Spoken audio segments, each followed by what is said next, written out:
ИПАР фондовите. И Куретари ЛСДМ Звенко Филипче нjoftoi një seri të re bombash 2.0 për skandalet e pushtetit, përmes të cilave sipas tij do të zbulohen skema të korrupsionit. Ai përsëriti se do të therras prokuroren evropiane Laura Kovesi, që të njihet nga afër me skandalin e programit IPAR 3, si dhe do të kërkojë ndihmë nga ekipi italian antikorrupsion që ka luftuar kundër mafias Cosa Nostra. За помош ќе побараме и иницијатива ќе поднесеме до антикорупцијските институции во Италија, кои што со години и децении се бореа против најорганизираната европска мафија, Cosa Nostra. Ако тие се справија со Cosa Nostra, можеме и ние тука да се справиме со оваа мафија на ВМРО, ДПМН.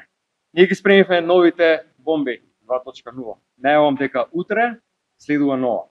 Нов скандал, нова корупцијска шема, се членови на владеачката гарнитура. Nga ВМРО DPMN u përgjigjen se është ironike që Filipçe flet për luftën kundër krimit, duke theksuar se ata janë të fundit që kanë të drejtë të flasin për këtë temë. Убедливо најиронично е кога Венко Филипче зборува за борбата против криминалот.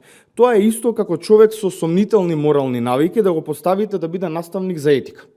Смешно, но СДС тоа го представува како некоја сериозна работа. Овој настав на СДС, односно на Филипче, е уште едно политичко харикири. Обид да се испере нешто што не се пере ниту во топла, ниту во ладна вода. Në fund, Filipçe njoftoi edhe formimin e një ekipi antikorrupsion në parti, që sipas tij do të jetë një nga shtyllat kryesore të programit të ri. Ai tha se ekipi përbëhet nga të rinj dhe se do të jetë forcë e re që do të hetojë dhe zbulojë të gjitha skemat e korrupsionit të pushtetit. Po ashtu, paralajmëroi se së shpejti do të publikohet një platformë ku qytetarët do të mund të raportojnë korrupsionin.